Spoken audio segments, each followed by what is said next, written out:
I can't sit up on my own anymore.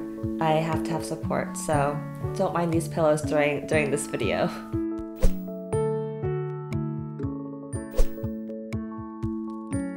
No one ever warned me about this, and I'm gonna warn you guys if you guys haven't experienced pregnancy yet. And some women have it worse than others, but the pain at the very last trimester, specifically for me, the pelvic pain, it's been so incredibly painful. I can't do anything, I can't move. Another silly thing is when I'm putting on my pants and lift one leg after the other, it is the most painful thing that I've ever experienced. And keep in mind, I have a very high threshold for pain. So it's been so interesting just to see how my body has been reacting and changing. And a lot of people are saying that the pelvic pain is coming from your body, your hips just expanding and just having the baby dropping and getting it ready for it to come out.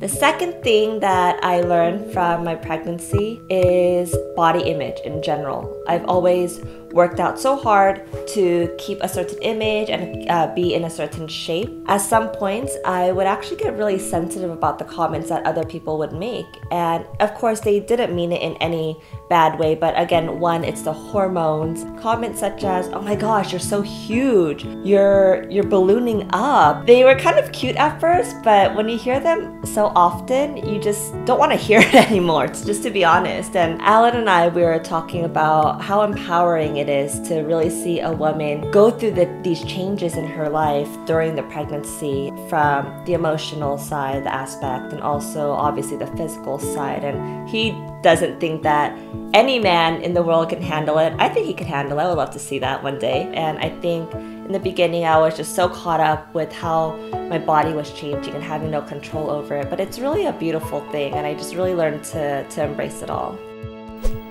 So last but not least, one thing that I got from pregnancy is the relationship between Alan and I. We've been able to bond on a whole new level. And also I think for him, having him witness me not being able to physically do a lot of the things that I was capable of doing before. I think he likes the fact that I have to ask him to do a lot of these things for me now. Even the smallest of things like the dishes and the laundry, now it's all him, and it's been quite surprising just how much he's embraced that role and how open he is in doing it. And I would love for him to continue to do so after the pregnancy as well. I don't know if he would be open to that. So a lot of you guys have been asking me about Captain. It's been a topic that has been brought up a number of times. And I wasn't ready to tell you guys quite yet, just because it's something that really broke my heart when it happened. But we had to give Captain away to a very close friend of ours. And this happened mainly because Mignon and Captain, they just were not getting along. We initially wanted them to be best friends and wanted to keep each other company when we were gone, but they actually really didn't like being around each other. And that was so surprising to me because our intentions were good when we got Captain and we wanted Mignon to have a brother.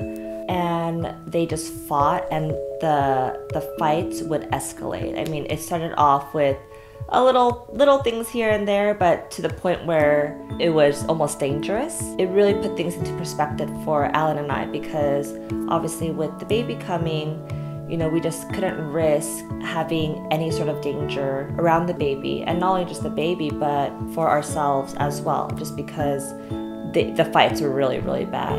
And we loved Captain so much, and we had a friend who actually babysat Captain a few times and just really loved him, and we just realized that he was so happy at her place. It's still hard for me to talk about this topic because I miss him so much, and she sometimes sends me pictures of him, and it still makes me teary-eyed because I wish he was here. I haven't seen him since because I don't think I'm ready to see him yet, but hopefully I will someday soon. But that is what happened to Captain, and he is in a better place now, so that's all that matters.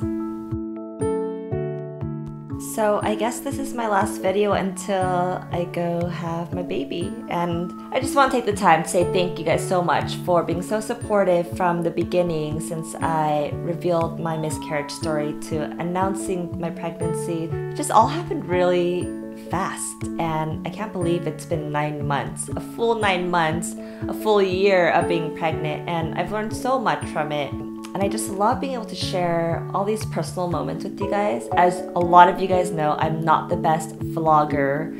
I tend to shy away from sharing my personal stories, but I think it really taught me that there's a lot of amazing things happen when you're able to be so open and vulnerable to people. So I hope that I could continue to do that with you guys, even once the baby comes. And I hope that you guys can grow with me and my family once Chloe comes, and that there will be many more memories. Thank you guys so much, and I'll see you guys next time.